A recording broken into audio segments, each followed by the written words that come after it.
Hello, welcome to Cooking with Cornbread.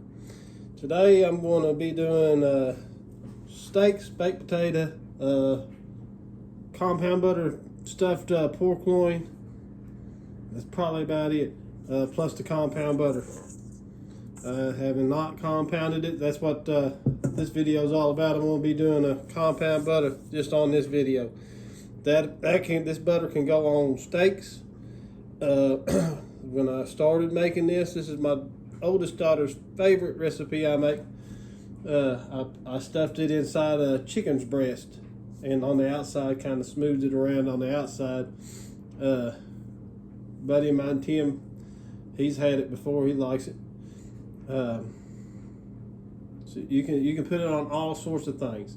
This is just a compound butter. This is the way I like it. You don't have to use the exact ingredients I've got, but it's pretty rich and very, very good. So without further ado, I'll go through the ingredients and get going on it.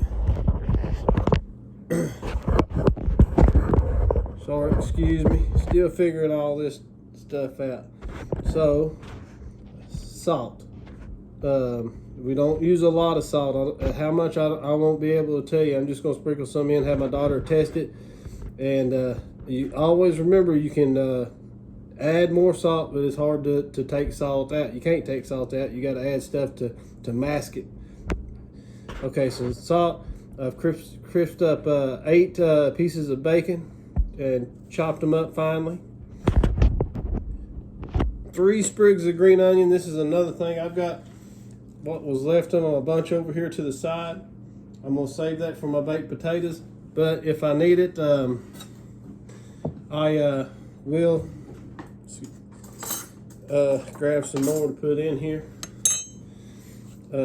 8 ounces, oh no, 5 ounces of blue cheese crumbles. Again, you don't have to use blue cheese, but it's very good.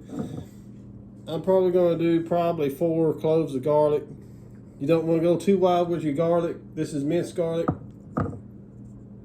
You don't go too wild with it because we're not cooking this.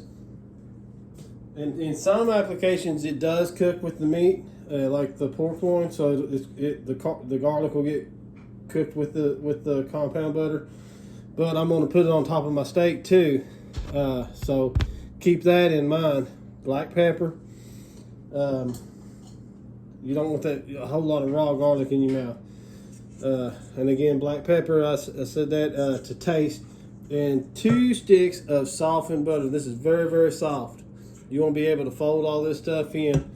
So I'm gonna clear my cutting board. We're gonna go to work. This don't take long at all. So get you a bench scraper. That's what this is. That's what it's called. I actually bought this bench scraper. That's how I make cookies. I tend to, not cookies, I'm sorry, biscuits. I tend to over knead my biscuit dough and they come out rock hard.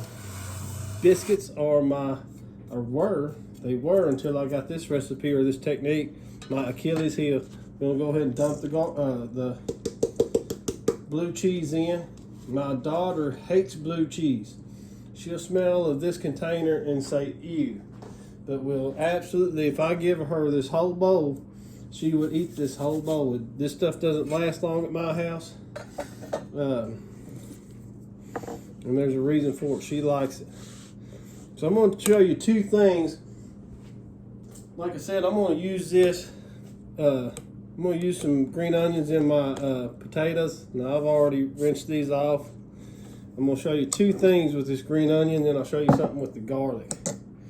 Like I said, this recipe goes quick. So I'm going to show you how I cut them. If I was going to present these as scallions, that's what these are. That's the green end. I use all of it because I want the onion. This is what's going to help cut through all this richness. So you turn your knife at a 45-degree angle. So if that's straight, I'll do it this way. I'm not going to cut it this way. I'm just going to show you. All right, so that would be square with my green onions. I'm going to turn my knife like this and cut. It's called cutting on a bias. And what you end up with is these little angled cuts. See how pretty that is? I'm gonna cut the whole thing real quick and I'll show you.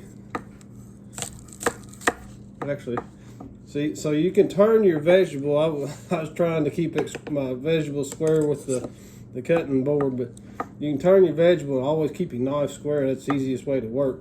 You just feed your vegetables up at an angle to the knife.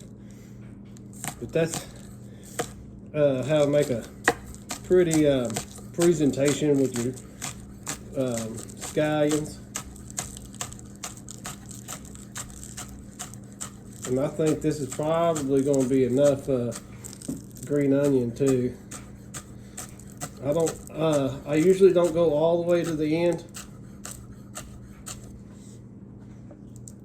Not because I'm afraid of cutting my finger, but I don't know. I'm kind of OCD about using the ends of them. They get beat up a lot. So there's your pretty little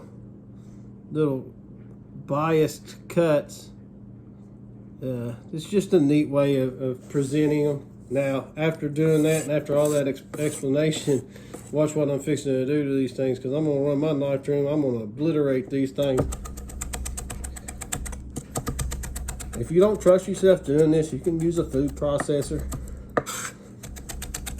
I think it's fun to get that knife going. And that's not hard to learn.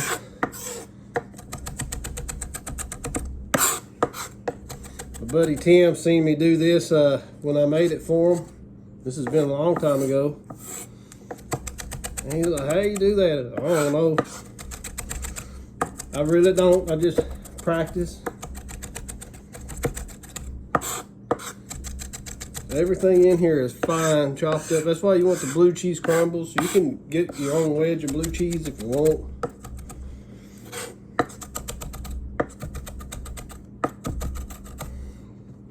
Don't try this with a dull knife either. I keep my knife sharp so I know how to sharpen them. Might do a video on that one day, but I'll probably get all the knife dudes. There's my buddy Madeline. All my knife dudes be like, you doing it right. Guess what? It sharpens my knife, so I'm doing it well enough for me. Which I don't know, I doubt that. Everybody on the job site wants me to sharpen theirs. So.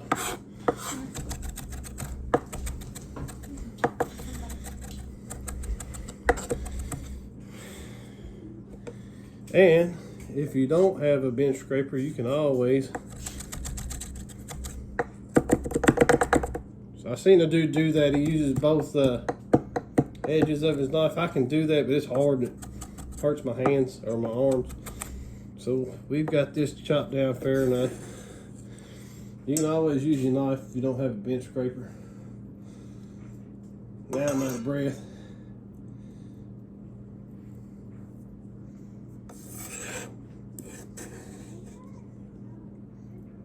So I showed you a few techniques there. Using your knife, I think y'all might have seen me do that before, I don't know. I'm comfortable using my knife as a bench scraper. The manufacturer, Booz Block is what this cutting board is. They recommend using a bench scraper so you don't dig in. I ain't gonna dig in, I'm comfortable enough with it. Now I'm sweating. Listen, I got all these different rags, towels. I about picked that up the wrong way. For different seasons. And I am redneck enough, believe it or not, which if any of y'all, most of y'all probably do know me. I do not care to use these out of season.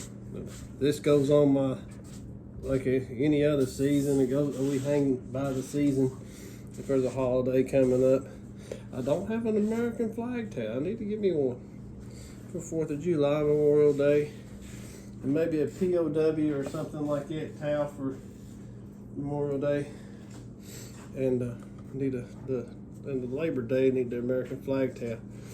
All right, so my trick with garlic, and I'm like I said, I'm gonna, so 4 cloves, half a teaspoon is a clove, and I usually go with a heaping teaspoon, not a measuring teaspoon, but this is a teaspoon out of my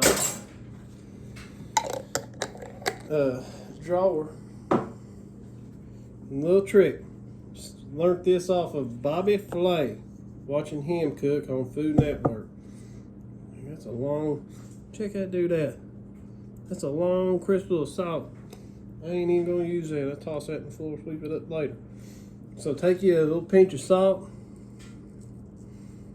and that's where most of the salt that I'm gonna put in there is gonna come from. So remember, we've added salt there. There's salt in the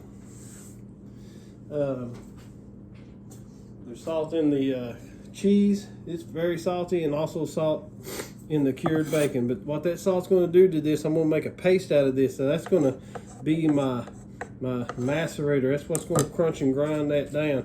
I've got a mortar and pestle. I'll show you that one of these days on something else. But I like doing this. I'm going to scrape all this towards me this way, and you just use flatten it out. You don't have to take all of it. Take a little bit of it at a time. Making sure I'm getting this on video. And we're gonna smash this down. And we're making our own garlic paste. You can buy the garlic paste already done this way in the tube in the grocery store. But I keep garlic anyway, so this is a fun way of making you paste. If my kids wanted to do it, I'd let them use that bench scraper. That'd be an excellent tool for this. Your cutting board's gonna get wet. I'm over here mumbling, you buddy. I sound like Porky Pig. It's got all that juice is the garlic juice. That's what's gonna help spread the flavor around. That way you don't get one pocket of garlic. So that's what you end up with.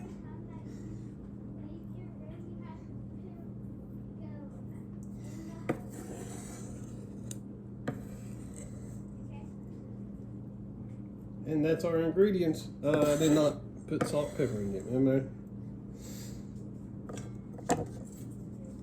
I'm trying to get up all this. I'm a garlic fiend.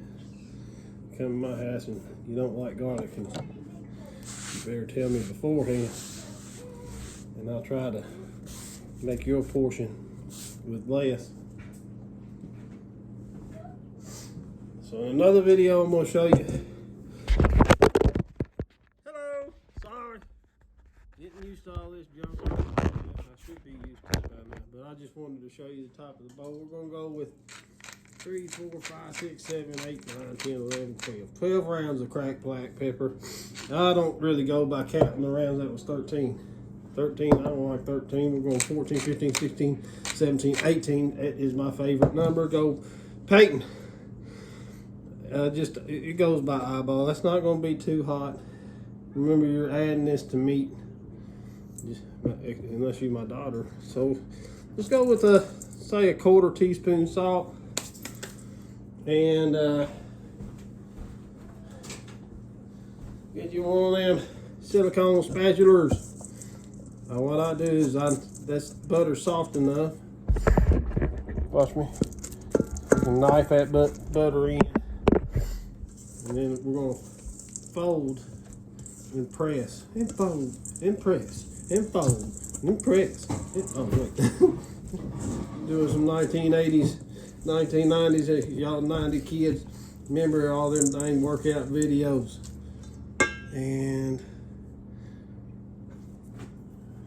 I live with girls, so I'm always on the lookout. That was a hair. And I'm here with you.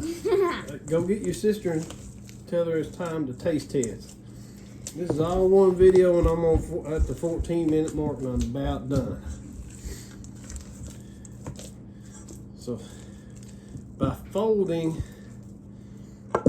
you're literally picking it up, turning it over, mash it down.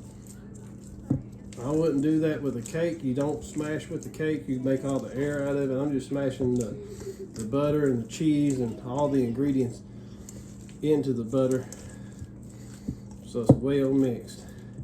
And obviously, the longer it sets, She don't want to be in the video. she don't want to be in the video. All right, you stay out of the video. It's pointing this way. You stay over that way. You won't be in the video. Give her a I'm shot. not even taste this myself. Give her a taste whirl. The longer it sets, the better it'll taste. So, sorry about that. She says it's good to go. Don't need no more salt. Probably, I knew we didn't need no more pepper. I usually don't put that much pepper in, but He got another warning about. I got a warning. A weather warning. He goes, beef, beef. So, to finish my video, you can take and use the same spatula. What I'll do is cover this with a towel and put it in my fridge so it don't get too soft. It'll actually melt. But what I when I don't use this this evening, I put in a Ziploc bag. You put it all down, squeeze it to the bottom, roll all the air out, zip it up, and it will freeze for, I don't know, 2-3 weeks. Never lasts that long at my house. I'll see you next time.